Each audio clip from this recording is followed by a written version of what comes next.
జమ్మూ కాశ్మీర్ ఉగ్రవాద దాడి మృతులకు జగ్గంపేటలోని Janasena party incharge Tummalapalli Ramesh నివాళులర్పించారు. హిందువులపై ఉగ్రవాదుల దాడి అమానుష చర్య అని, ఉగ్రవాద దేశం పాకిస్తాన్కి తగిన గుణపాఠం ప్రధాని మోడీ చెప్తారని రమేష్ అన్నారు. డిప్యూటీ సీఎం పవన్ కళ్యాణ్ పిలుపు మేరకు 3 రోజుల పాటు సంతాప దినాలు నిర్వహిస్తున్నట్లు రమేష్ అన్నారు. ఈ కార్యక్రమంలో జగ్గంపేట నియోజకవర్గం 4 మండలాల జనసేన నాయకులు, కార్యకర్తలు పాల్గొన్నారు.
పహల్గామ్లో జరిగిన ఉగ్రదాడిలో భారతీయుల మీద జరిగిన ఉగ్రదాడికి తీవ్రంగా జనసేన పార్టీ ఖండిస్తూ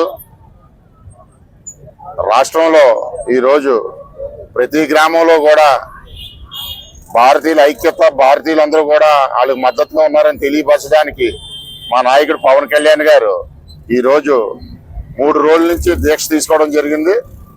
ప్రతి గ్రామంలో కూడా కొవ్వొత్తుల ర్యాలీ ప్రదర్శన, అలాగే 2 రోజుల నుంచి కొవ్వొత్తుల ర్యాలీ ప్రదర్శన, ఈరోజు మానవాహారం నిర్వహించమని పార్టీ ఒక స్టాండ్ తీసుకుంది. ఎందుకంటే ఈ దాడులు భారతీయుల మీద జరగడం అత్యంత దారుణం అని చెప్పి పవన్ కళ్యాణ్ గారు ఈరోజు పిఠాపురం వచ్చినా సరే ఈరోజు ఆయన చాలా బాధతో, ఎందుకంటే ఆయన ఫస్ట్ నుంచి పార్టీ పెట్టిన కాడి నుంచి కూడా ఆయన ఫస్ట్ నేను భారతీయుడిని, భారతీయతత్వంతో ఆయన మెలగడం జరిగింది. ఎందుకంటే ఆయన రాష్ట్రం కంటే ముందు దేశం, దేశం తర్వాతే రాష్ట్రం.